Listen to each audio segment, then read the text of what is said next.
today submitted my resignation as Secretary of Defense.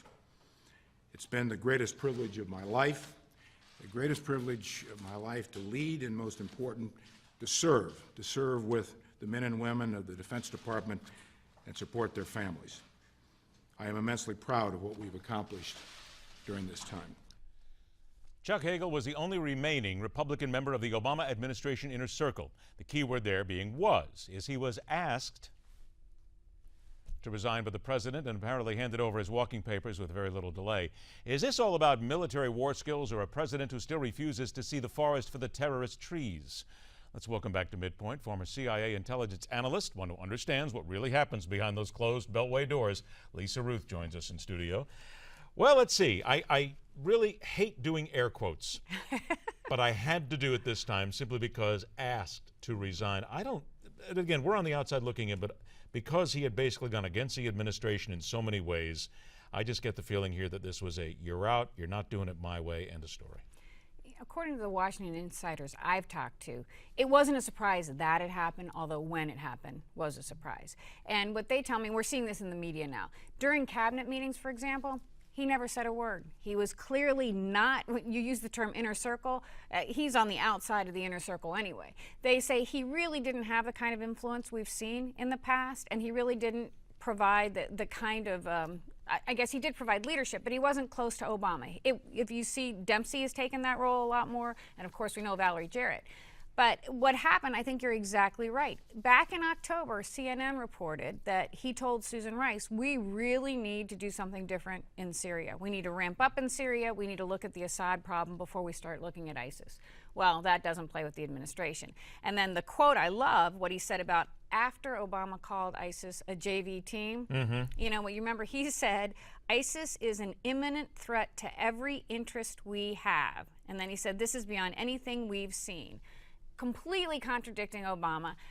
Obama is not somebody who says, I'd love to hear your point of view. You know, I think this is clearly he's doing it his way.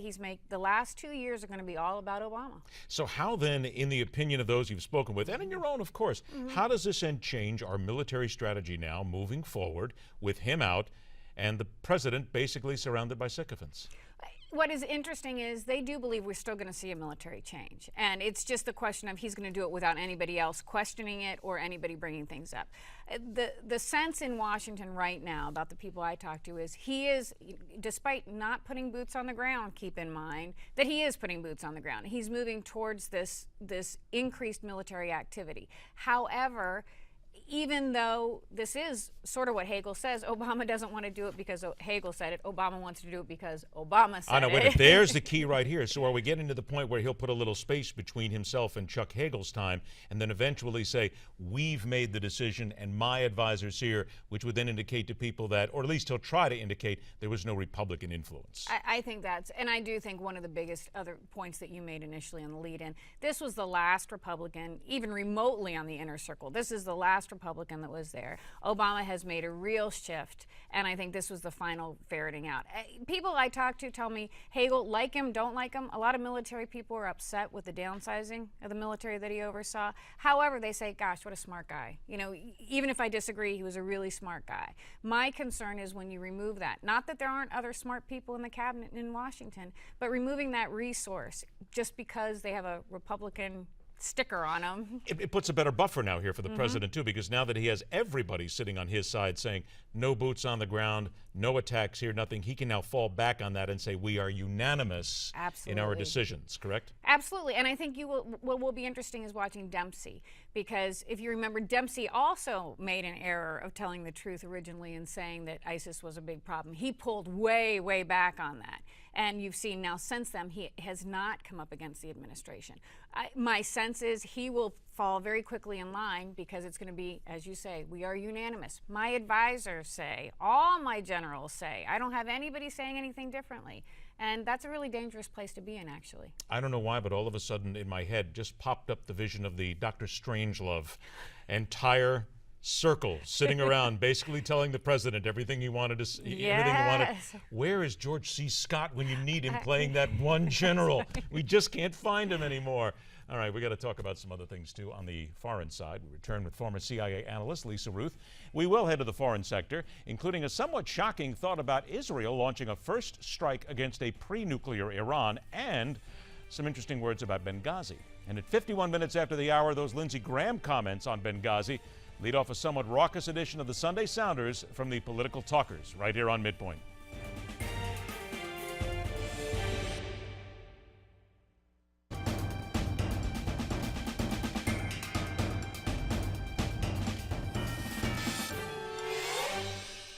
Welcome back, and welcome back to MidPoint. Veteran and former CIA analyst Lisa Ruth joins us. Let's go ahead and turn to the foreign desk, if you will, or sort of foreign. Lindsey Graham this week on the Sunday talk shows. The Benghazi report is now out. The latest, maybe final report is out. He said it's full of crap. It's a bunch of garbage, inaccurate. Lisa, is it not time just... I get this if people want the truth, but this is another report, a Republican-led report. That says that there is no failures in intelligence in connection with the attack. It's time to put this to bed. I think you have to go back. You're forgetting a very minor thing called 2016 right around the corner here, and Hillary Clinton in Benghazi. I mean, I really think this is a lot of what it's about. It's also this incredible frustration. A lot of people still feel like, even if we're not sure what it is, there's this amorphous thing that we just don't know what happened. From an intelligence perspective, I'll tell you what concerns me.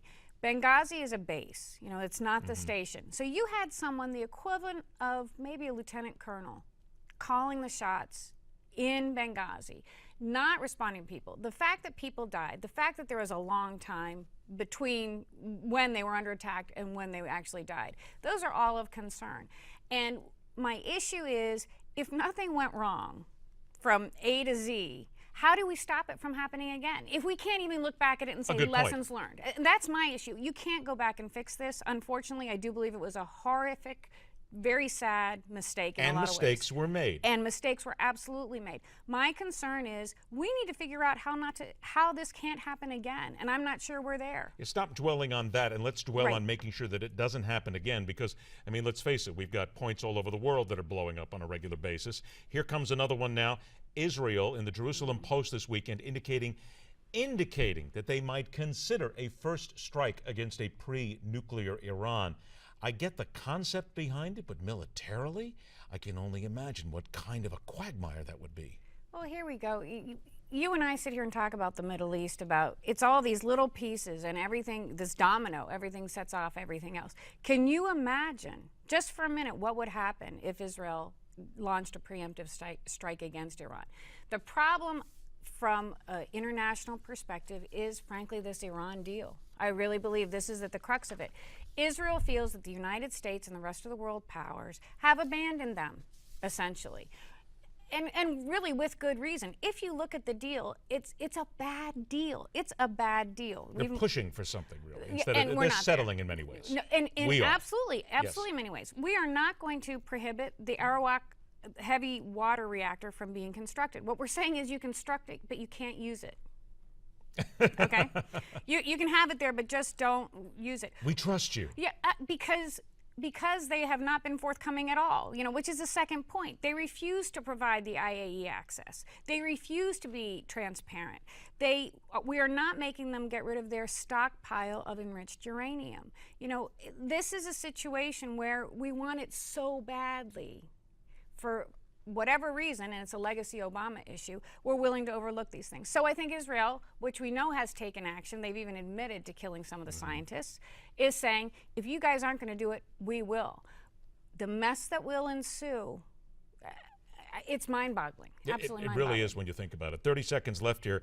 Afghanistan, Pakistan, other countries now are all of a sudden concerned about ISIS. ISIS, we're hearing today, pushing to take another major city in Iraq. We've got problems of food running out in Fallujah.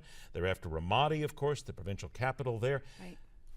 Nothing's good. Nothing good has come of this. They slip by, but they're still active. And Libya is the other one, as you know. They took territory there. No, I just urge everybody be very, very careful when we get these great headlines of wins against ISIS, because the fact is ISIS continues to expand. They continue to be active.